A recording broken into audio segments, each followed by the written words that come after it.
माँ की समझदारी।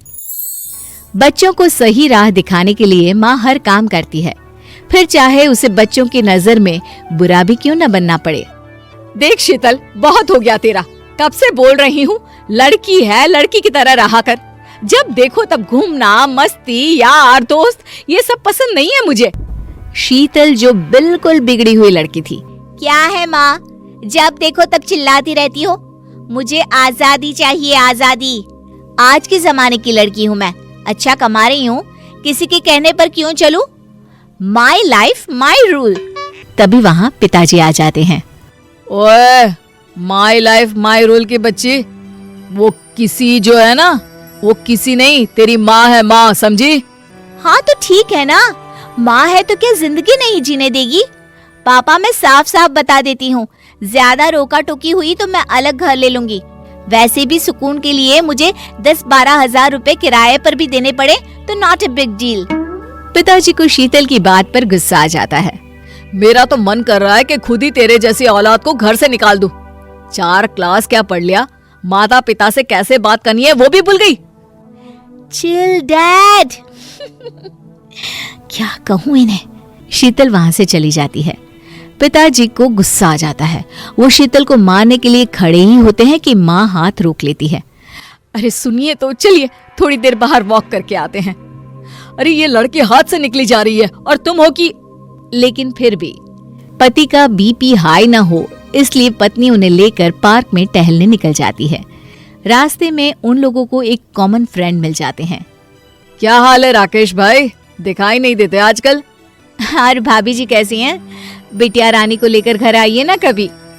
अरे आप लोगों से क्या छुपाना, बिटिया को पढ़ाया लिखाया, नौकरी दिलवाई बड़ी पोस्ट में, लेकिन जरा सा रोक टोक लगाई तो घर छोड़कर चली गई।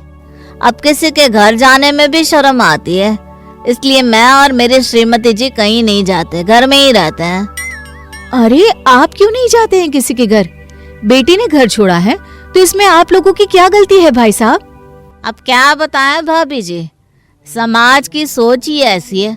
गलती बच्चे करते हैं, बातें माँ बाप सुनते हैं। बेटी को रोज की रोक टोक पसंद नहीं आई तो घर छोड़ दिया। अब आग के सामने बच्चे गलती करेंगे तो माँ बाप तो रोकेंगे ही ना। चलता हूँ बहन जी, फिर मुलाकात करते हैं। राकेश के जाने के बाद शीतल के माता पिता सोच में पड़ जाते हैं। सुनो, क्या तुम भी वही सोच रही हो जो मैं सोच रहा हूँ? हाँ जी, लेकिन उपाय क्या है? ये तो मैं नहीं जानता, लेकिन अब तुम्ही को संभालना है जो कुछ भी हो। वो दोनों घर आते हैं जहाँ रात को शीतल ढेर सारा जंक फूड लेकर टीवी देख रही होती है। अरे बेटा, कल तेरा ऑफिस है, वक्त पर सो जा। नहीं नहीं नहीं नहीं, अब मैं कुछ नहीं बोलूंगी, क्योंकि तेरी लाइफ में किसी का इंटरफेरेंस नहीं चाहती है ना तू। शीतल माँ का ये बदला रूप देखकर हैरान हो जाती है। क्या बात है माँ, इतना बड़ा बदलाव? पापा के साथ एक वॉक में आ गया? अरे रोज जाया करो आप तो पापा के साथ टहलने के लिए।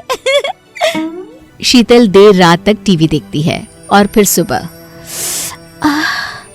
सर में दर्द हो रहा है, ऑफिस भी जाने का मन नहीं कर रहा। काश मैं कल रात वक्त में सो गई होती। शीतल किसी तरह ऑफिस तो पहुंच जाती है, लेकिन वहां भी उसका सर दर्द ही कर रहा होता है। वो आधे दिन की छुट्टी लेकर घर आ जाती है। अरे क्या हो गया बेटा, आज ऑफिस से जल्दी आ गई? अरे माँ, कल फिल्म देखते वक्त का पता ही नहीं चला, नींद पूरी नहीं हो पाई, सर दर्द हो गया तो ऑफिस से जल्दी आ गई, सोने जा रही हूँ। हाँ, वैसे मैं तो बोल ही रही थी कि सो जा। लेकिन देख, मैंने ना कोई फोर्स नहीं किया था ना। माँ, अब फिर से शुरू मत हो जाओ, नींद आ रही है मुझे, सोने दो।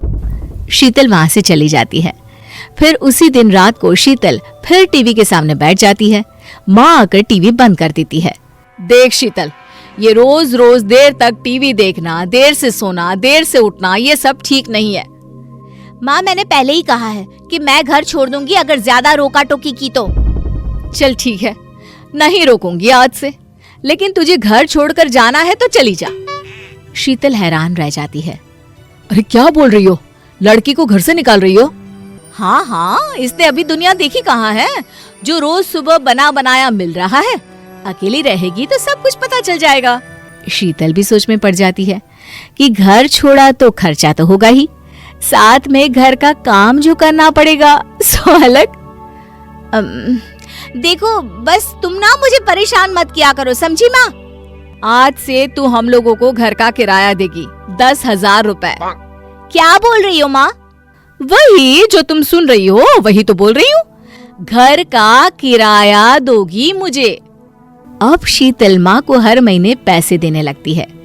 एक दिन पड़ोसन दूसरी पड़ोसन से कहती है, देख रही है कितनी सेल्फिश है, अपनी ही बेटी से पैसे लेती है, वो भी रहने खाने के। अरे क्या जमाना आ गया है, शर्म आती है ऐसी बातें देखकर। वहीं शीतल जब से घर में पैसे देती है तब से वो खर्चे भी नहीं कर पाती है। माँ पैसे लेने लगी है तब से पैसे बचते भी नहीं है, ना क्लब जा पाती हूँ, ना ही कुछ खाने पीने के लिए या दोस्तों के साथ बाहर जाने के लिए पैसे बचते हैं। शीतल की जिंदगी किसी तरह कटी रही थी कि एक रोज शीतल की दोस्ती एक बहुत अच्छे से लड़के से हो जाती है। चलो ना, अब हम लोग शादी के बाद अपने अपने घरों में करते हैं। नहीं अभी नहीं, पहले मैं कुछ बन जाऊं, मुझे अपना बिजनेस भी शुरू करना है, फिर करते हैं। हाँ तो करो ना, किसने मना किया है? मैं कौन सा कह रही हूँ कि बिजनेस मत करो, पर पापा से तो मिल लो। लड़का शीतल के मम्मी पापा के पास आता है और वो अपनी सारी बात उन लोगों को कहता है। ये तो बहुत अच्छी बात है बेटा कि इतनी मेहनत के बाद तुमने अकेले के दम पर यहाँ तक का सफर पूरा किया। पापा मुझे ना शादी करनी है जल्दी ही। अब मैंने कहा था ना, पहले मैं अपना बिजनेस शुरू कर लूं, मैं वादा करता हूँ कि मैं शादी तुमसे ही करूंगा। अरे वाह बेटा, ये तो बहुत अच्छी बात है। लड़का वहां से चला जाता है। कुछ महीने बीत जाते हैं। शीतल काफी परेशान रहने लगती है। क्या हुआ बेटा, परेशान सी रहने लगी हो? सब ठीक तो है ना? माँ मैं विनय से शादी करना चाहती हूँ, लेकिन पहले उसके पैसों का इंतजाम हो जाए, उसका बिजनेस शुरू हो जाए। माँ शीतल को पैसे लाकर देती है। जाकर विनय को दे दे और उसे बोल के जल्दी से सेटल हो जाए। शादी की तैयारी हम लोग शुरू कर रहे हैं। नहीं माँ, मैं आपके पैसे नहीं ले सकती हूँ। ये पैसे मेरे नहीं, तुम्हारे ही है। जो पैसे तुमने मुझे दिए थे ना किराए के तौर पर, ये पैसे मैंने तुम्हारी शादी के लिए ही रखे थे, जो मैं तुम्हें अभी दे रही हूँ। शीतल को माँ पर गर्व होता है। वो माँ से पैसे लेकर विनय को दे देती है और फिर दोनों की धूमधाम से शादी हो जाती है। दोस्तों, अगर आपको ये कहानी पसंद आई तो इसे लाइक करें, शेयर करें और कमेंट करके बताएं कि कहानी में आपको सबसे अच्छा क्या लगा।